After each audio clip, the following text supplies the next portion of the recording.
हरे कृष्णा, राधे राधे। सभी भक्तों को सादर प्रणाम। भक्तों, आज के इस वीडियो में हम एकादशी से जुड़ी समस्त बातों के बारे में विस्तार पूर्वक चर्चा करेंगे। भक्तों, यदि आप सबने अभी तक चैनल को सब्सक्राइब नहीं किया है तो जल्द ही कर लें, जिससे आपको मिलने वाली सभी वीडियो की जानकारी तुरंत ही मिल सके। भक्तों, इस वीडियो में हम जानेंगे एकादशी किसे कहते हैं, एकादशी व्रत कब शुरू करना चाहिए, कितने व्रत करें, व्रत के नियम, क्या खाएं क्या ना खाएं, व्रत खोलने की विधि, उद्यापन कब और कैसे करें, एकादशी व्रत में क्या करना चाहिए और क्या नहीं करना चाहिए, पूजा विधि, संपूर्ण एकादशी तिथियों का वर्णन, एकादशी में तुलसी तोड़नी चाहिए या नहीं तोड़नी चाहिए, इन सभी बातों के बारे में हम विस्तार पूर्वक इस वीडियो में चर्चा करने वाले हैं। तो भक्तों, देरी ना करते हुए चलिए वीडियो शुरू करते हैं।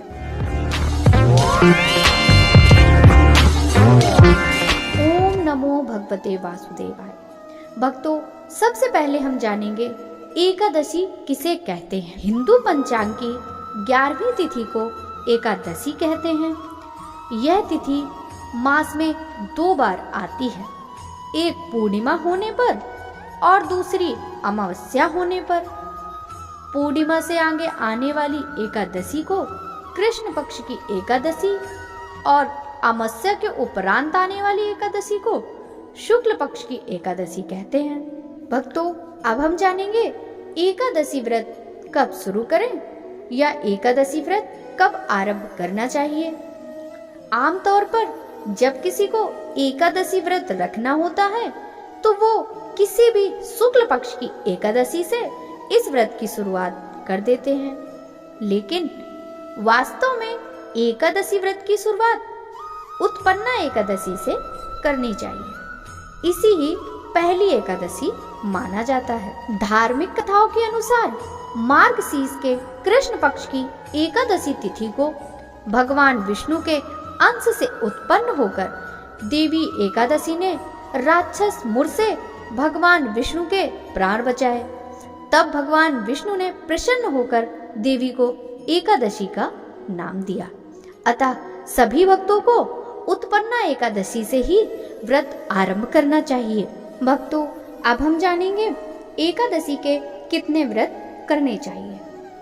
माह में 2 एकादशियां होती हैं, अर्थात आपको माह में बस 2 बार और वर्ष के 365 दिनों में मात्र 24 बार ही नियम पूर्वक एकादशी व्रत रखना होता है।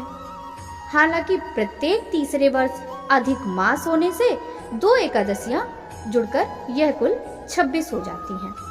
वहीं कुछ लोग शुक्ल पक्ष की एकादशियों का व्रत रखते हैं, जो साल में 12 या 13 पड़ती हैं। वहीं कुछ लोग एक शुक्ल पक्ष व कृष्ण पक्ष दोनों ही एकादशियों का व्रत करते हैं, जो 24 एकादशियां होती हैं। साथ ही कुछ लोग विशेष कामनाओं की पूर्ति के लिए एकादशी का व्रत करते हैं।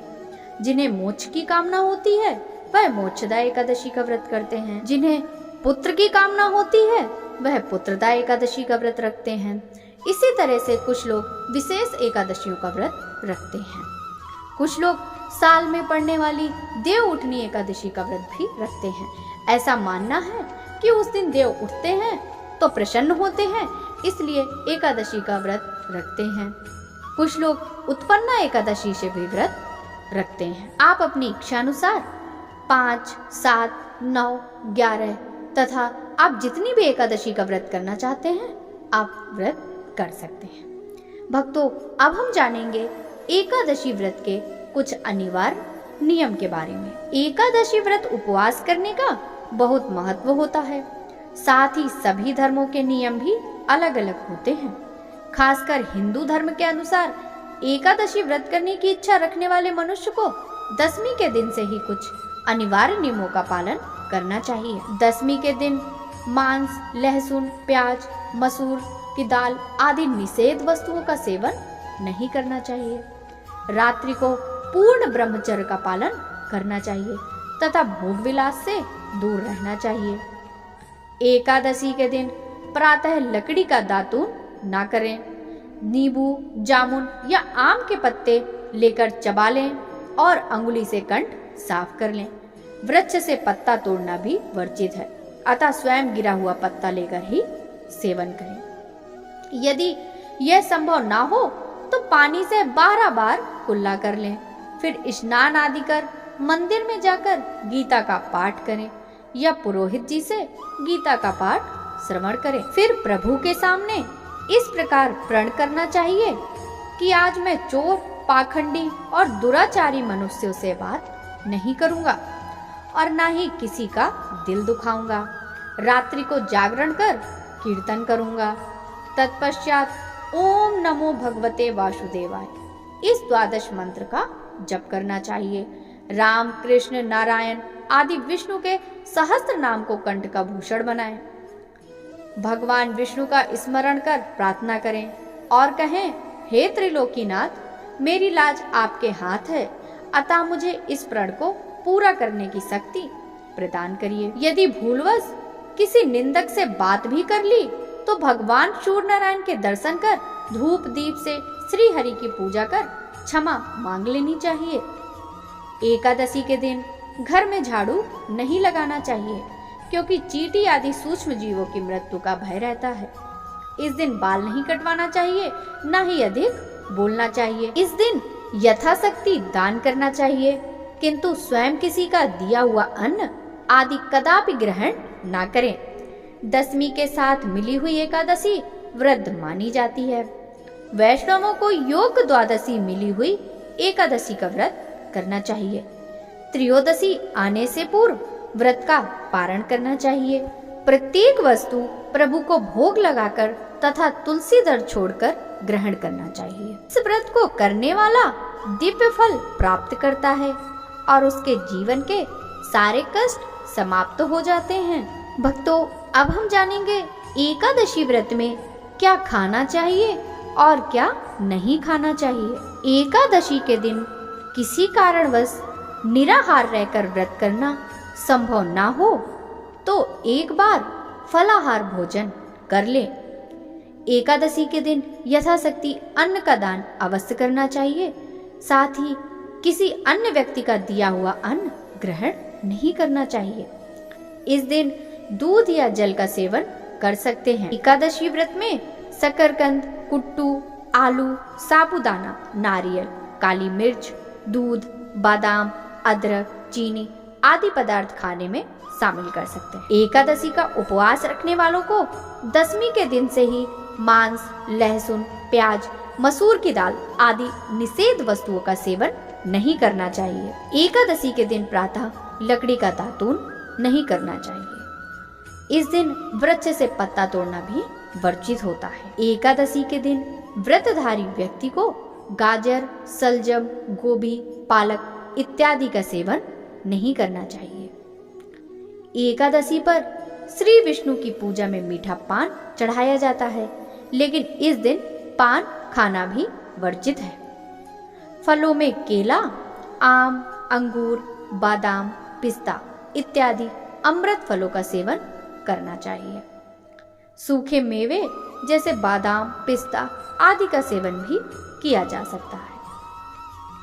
एकादशी तिथि पर जौ, बैगन और सेम फली आदि सब्जियां नहीं खानी चाहिए। इस व्रत में सात्विक भोजन करना चाहिए। मांस, मदिरा या अन्य कोई भी नशीले पदार्थों का सेवन नहीं करना चाहिए। प्रत्येक वस्तु प्रभु को भोग लगाकर तथा तुलसी दल छोड़कर ग्रहण करना चाहिए। भक्तों, अब हम जानेंगे एकादशी व्रत खोलने की विधि। एकादशी व्रत का नियम दशमी से द्वादशी तक चलता है। द्वादशी को पारण करते समय चावल जरूर खाना चाहिए। तामसिक चीजों का पारण में भूल कर भी प्रयोग ना करें। एकादशी का व्रत भगवान विष्णु के निमित्त रखा जाता है।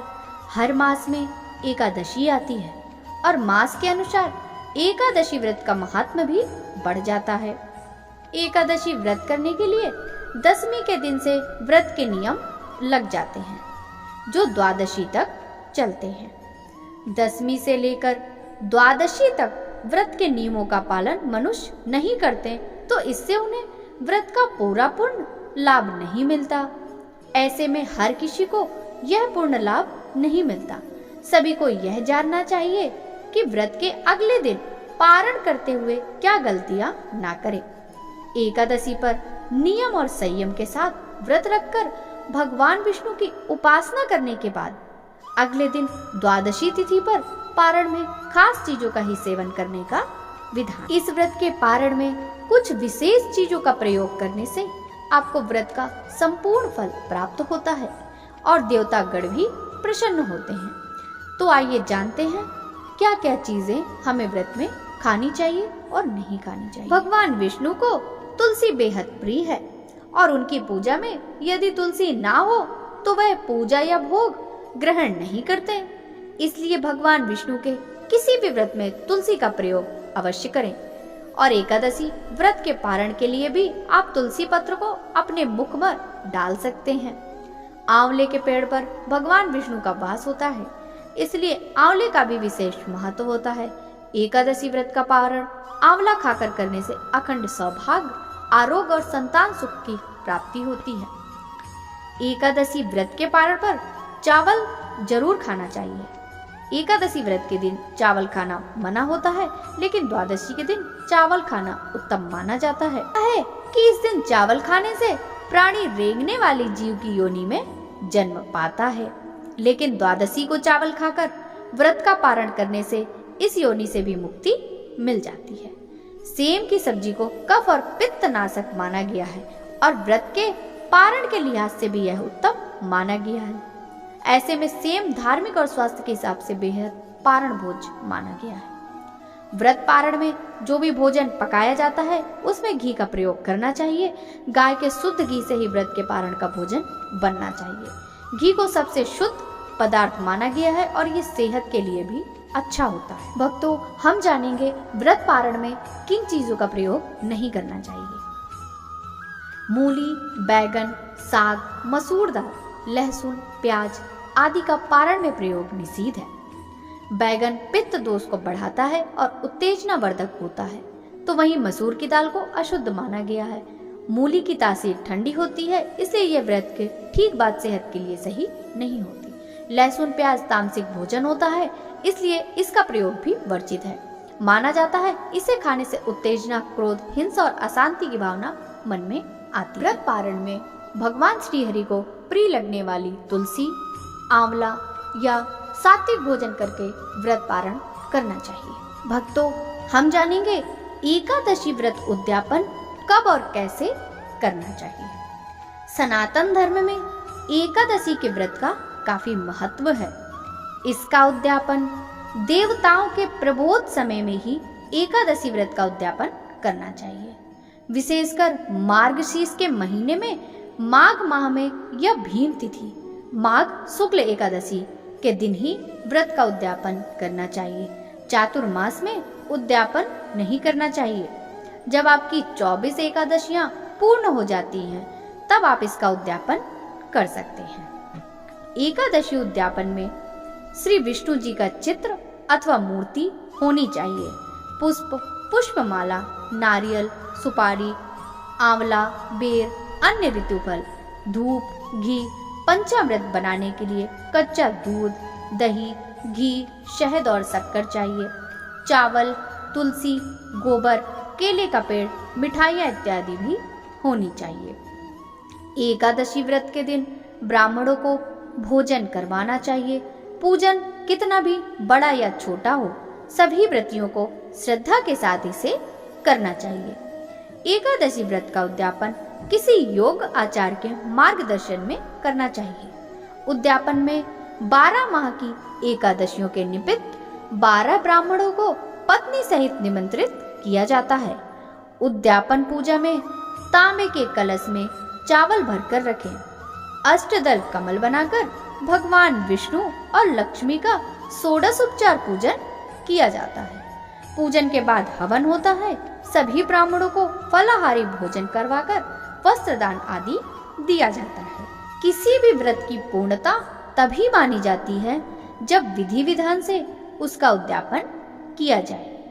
उद्यापन करना इसलिए भी आवश्यक है क्योंकि हम जो व्रत करते हैं उसके साक्षी तमाम देवी देवता, यक्ष, नाग आदि होते हैं। ऐसे में उद्यापन के दौरान की जाने वाली पूजा और हवन से उन सभी देवी देवताओं को उनका भाग प्राप्त होता है। इस दौरान किए जाने वाले दान दक्षिणा से व्रत की पूर्णता होती है और मन इच्छा का फल मिलता है। भक्तों, अब हम जानेंगे एकादशी व्रत में क्या करना चाहिए और क्या नहीं करना चाहिए। एकादशी के दिन सुबह जल्दी उठकर नहाएं और स्नान के बाद भगवान विष्णु के सामने व्रत और दान का संकल्प लेना चाहिए। दिन भर कुछ नहीं खाना चाहिए। संभव ना हो सके तो एक समय फलाहार भोजन कर सकते हैं। दिन में मिट्टी के बर्तन में पानी भरकर दान करना चाहिए। किसी मंदिर में भोजन या अन्न का दान करना चाहिए। सुबह शाम तुलसी के पास घी का दीपक जलाना चाहिए और तुलसी की परिक्रमा भी करनी चाहिए। शाम को भगवान विष्णु और देवी लक्ष्मी की विधि विधान से पूजा करनी चाहिए। इस दिन व्रत करने वाले व्यक्ति को सुबह देर तक नहीं सोना चाहिए। गुस्सा नहीं करना चाहिए। घर में किसी भी तरह का वाद विवाद या क्लेश से बचना चाहिए।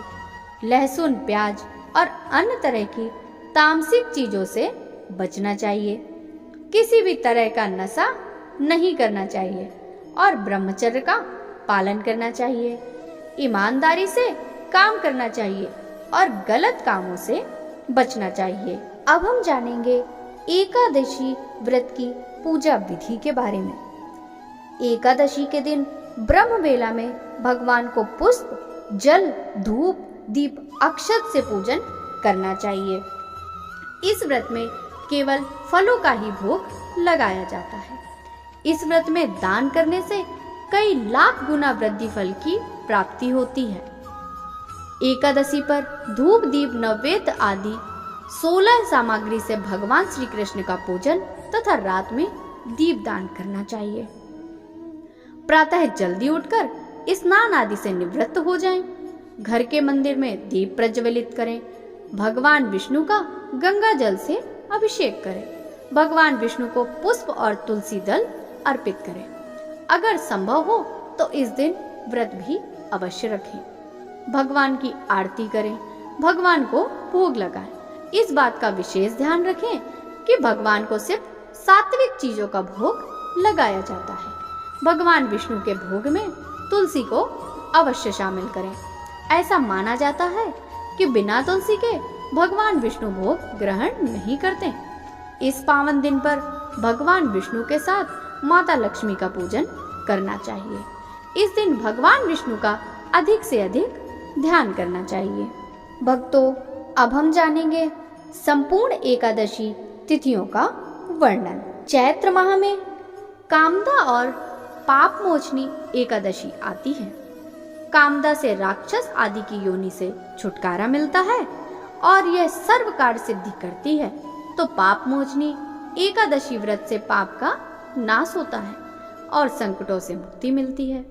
वैशाख मास में वरूथनी और मोहिनी एकादशी आती है।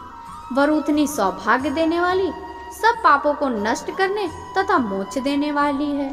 तो मोहिनी एकादशी विवाह, सुख, समृद्धि और शांति प्रदान करती है। साथ ही मोह माया के बंधनों से भी मुक्त करती है। ज्येष्ठ माह में अपरा और निर्जला एकादशी आती हैं। अपरा एकादशी व्रत से मनुष्य को अपार खुशियों की प्राप्ति होती है तथा समस्त पापों से मुक्ति मिलती है। और निर्जला का अर्थ निराहार और निर्जल रहकर व्रत करना होता है। इसके करने से हर प्रकार की मनोरथ की सिद्धि होती है। आषाढ़ माह में योगिनी और देवसैनी एकादशी आती है। योगिनी एकादशी से समस्त पाप दूर हो जाते हैं और व्यक्ति पारिवारिक सुख पाता है। देवसैनी एकादशी का व्रत करने से सिद्धि प्राप्त होती है। यह व्रत सभी उपद्रवों को शांत कर सुखी बनाता है। श्रावण माह में कामिका और पुत्रिका एकादशी आती है। कामिका एकादशी का व्रत सभी पापों से मुक्त कर जीव को कुयोनि से प्राप्त नहीं होने देता। पुत्रदा एकादशी करने से संतान सुख की प्राप्ति होती है। भाद्रपद में अजा और परिवर्तनी एकादशी आती है। अजा एकादशी से पुत्र पर कोई संकट नहीं आता, दरिद्रता दूर हो जाती है, खोया हुआ सब कुछ पुनः प्राप्त हो जाता है। परिवर्तनी एकादशी के व्रत से सभी दुख दूर होकर मुक्ति मिलती है। आश्विन माह में इंदिरा एवं पापाकुंसा एकादशी आती है। पितरों को अधोगति से मुक्त देने वाली इंदिरा एकादशी के व्रत से स्वर्ग की प्राप्ति होती है, जबकि पापाकुंसा एकादशी से सभी पापों से मुक्त कर अपार धन, समृद्धि और सुख की प्राप्ति होती है। कार्तिक माह में रमा और प्रबोधनी एकादशी आती है। रमा एकादशी व्रत करने से सभी सुख और ऐश्वर्य की प्राप्ति होती है। देव उठनी या प्रबोधनी एकादशी का व्रत करने से भाग जागृत होता है। इस दिन तुलसी की पूजा होती है। मार्गशीर्ष में उत्पन्ना और मोक्षदा एकादशी आती है। उत्पन्ना एकादशी व्रत से 1000 वाजपेय और अश्वमेध फल का यज्ञ मिलता है। इससे देवता और पितर तृप्त होते हैं। मोक्षदा एकादशी मोक्ष देने वाली होती है। पौष मास में सफला एवं पुत्रदा एकादशी आती है। सफला एकादशी सभी कामों को सफल करने वाली होती है। सफला व्रत रखने से अश्वमेध यज्ञ फल प्राप्त होता है। पुत्र की प्राप्ति के लिए पुत्रदा एकादशी होती है। माघ माह में षटतिला और जया एकादशी आती है। षटतिला एकादशी व्रत करने से दुर्भाग्य, दरिद्रता तथा अनेक प्रकार के कष्ट दूर होकर मोक्ष की प्राप्ति होती है। जया एकादशी व्रत रखने से ब्रह्म हत्या आदि पापों से छूटकर व्यक्ति मोक्ष प्राप्त करता है तथा भूत पिशाच आदि योनियों में नहीं जाता। फागुन माह में विजया और आमलकी एकादशी होती है। विजया एकादशी से भयंकर परेशानी से व्यक्ति छुटकारा पाता है और इससे शत्रुओं का नाश होता है। आमलकी एकादशी में आंवले का महत्व है। इसे करने से व्यक्ति सभी तरह के रोगों से मुक्त हो जाता है, साथ ही वह हर कार्य में सफल होता है। अधिक मास में पद्मनी एवं परमा एकादशी आती है। पद्मनी एकादशी का व्रत सभी तरह की मनोकामनाओं को पूर्ण करता है, साथ ही यह पुत्र, कीर्ति और मोक्ष देने वाला है। परमा एकादशी धन वैभव देती है तथा पापों का नाश कर उत्तम गति भी प्रदान करने वाली होती। भक्तों, अब हम जानेंगे एकादशी के दिन तुलसी तोड़ना चाहिए या नहीं तोड़ना चाहिए। शास्त्रों के अनुसार एकादशी के दिन ना तो तुलसी के पत्ते तोड़ने चाहिए और ना ही इस दिन तुलसी में जल चढ़ाना चाहिए। देव उठनी एकादशी के दिन माता तुलसी का विवाह भगवान शालिग्राम के साथ कराने की परंपरा है। माना जाता है कि माता तुलसी हर एकादशी तिथि के दिन भगवान विष्णु के लिए निर्जल व्रत करती हैं। यदि आप सभी को इस वीडियो से मिली महत्वपूर्ण जानकारी अच्छी लगी हो तो इस वीडियो को ज्यादा से ज्यादा भक्तों के साथ शेयर कीजिएगा। साथ ही वीडियो को लाइक करके कमेंट बॉक्स में जय श्री हरि विष्णु लिखना बिल्कुल भी मत भूलिएगा। आपसे मिलते हैं इसी तरह की महत्वपूर्ण जानकारियों के साथ अगली वीडियो में। तब तक सभी भक्तों को हरे कृष्णा, राधे राधे, हरि बोल।